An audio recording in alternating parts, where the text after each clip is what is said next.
পড়ার সময় mobile phone silent করে রাখার একটা বিশেষ সুবিধা রয়েছে। তুমি যখন পড়তে বসছো সেই সময় মোবাইলটা সাইলেন্ট করে রাখো, তাহলে পড়ার সময় কিন্তু তোমার মাঝে মধ্যে কোনো এসএমএস এসে তোমার মানে মনকে ডিস্টার্ব করবে না, অথবা বারে বারে তোমার মনে হবে না যে মোবাইলটাকে একটু দেখি।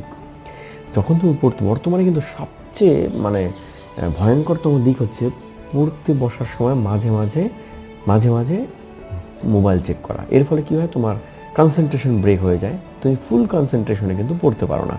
এর ফলে তোমার পড়ার ঘাটতি হয়ে যায় আর কি, একটা মানে অপূর্ণ থেকে যায়, নলেজটা সম্পূর্ণ হয় না, তুমি কনসেন্ট্রেশন করতে পারো না, সময় বেশি লাগে পড়তে, জিনিস বুঝতে অনেক বেশি লাগে, কারণ তোমার ব্রেন তো সবসময় মোবাইলের দিকে অ্যাট্রাক্টেড হয়ে আছে, সে মাঝে মাঝে ডিস্টার্ব দিচ্ছে।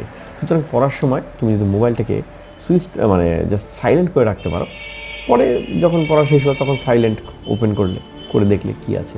সুতরাং পড়ার সময় মোবাইল সাইলেন্ট।